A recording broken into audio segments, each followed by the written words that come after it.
LG AI director of టెక్నాలజీలో 2.0లో మనకి new model launch అయిందనమాట. దీంట్లో వచ్చేసి ఏఐ వాచ్ అని చెప్పి ఒక ప్రోగ్రామ్ ఉంది. దాంట్లో ఏంటంటే మనకి ఏఐ ప్రోగ్రామ్ సెలెక్ట్ చేసినప్పుడు ఆటోమేటిక్‌గా ఏంటంటే ఫ్యాబ్రిక్ టైప్ దగ్గర సెలెక్ట్ చేసుకుంటుంది. అండ్ దాంతో పాటు సాయిల్ లెవెల్ కూడా సెలెక్ట్ చేసుకుంటుంది. అండ్ వెయిట్ కూడా ఆటోమేటిక్‌గా సెన్స్ చేసి తీసేసుకుంటుందనమాట. ఇలా ప్రోగ్రామ్ మనకి సెట్ చేసినప్పుడు ఏంటంటే ఏఐ వాచ్‌లో మనకి 2 టైమ్ అనేది రిన్సింగ్ అవుతుంది. అండ్ దాంతో పాటు మనకి ఏంటంటే టెంపరేచర్ కూడా 40 డిగ్రీస్ తీసుకుంటుంది హాట్ వాటర్‌ది. అండ్ స్పిన్ కూడా మనకి 1400 ఆర్‌పిఎంలో రన్ అవుతుంది. కొంచెం వాష్ క్వాలిటీ కూడా బాగుంటుంది. ప్లస్ ఇంకోటైతే హైజీన్ వాష్ ఉంటుంది. అండ్ డ్రై కూడా మంచిగా అవుతుంది. అండ్ వన్ మోర్ దీంట్లో వచ్చేసి ఏంటంటే మెయిన్‌గా మనకి ఏఐ డైరెక్ట్ డ్రైవ్‌లో మనకి అండ్ డైరెక్టర్ టెక్నాలజీ 6 మోషన్ కూడా వస్తుంది. డిజిటల్ డయల్ ఉంటుంది. ఈజెడ్ డిస్పెన్స్ ఉంది. టర్బో వాష్ కూడా వస్తుంది. అండ్ దీంట్లో ఏంటంటే మనకి ప్రోగ్రామ్ స్టార్ట్ అయిన తర్వాత ఆటోమేటిక్‌గా అది వెయిట్ సెన్సింగ్ చేస్తుంది. ప్లస్ తర్వాత ఏంటంటే సాయిల్ లెవెల్ సెలెక్షన్ కూడా అవైలబుల్ ఉంటుంది. దీంతో పాటు మనకి 20,000 ప్లస్ ప్యాటర్న్స్ కూడా దీంట్లో అవైలబుల్ ఉన్నాయి. ఆటోమేటిక్‌గా ఏఐ సెలెక్ట్ చేసినప్పుడు సెన్స్ చేసి తీసేసుకుంటుందనమాట. అండ్ దీంట్లో ఇంకోటి ఏంటంటే మనకి ఈజెడ్ డిస్పెన్స్ కూడా అవైలబుల్ ఉంది.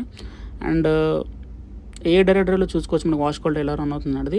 ఈజీ డిస్పెన్స్లో ఏంటంటే మనకి వన్ టైం ఫిల్ చేసాం అనుకోండి అప్ టు 30 వాష్ సైకిల్ వరకు దీంట్లో తీసేసుకుంటుంది. అండ్ దాంతో కూడా సేవింగ్ కూడా ఉంటుంది.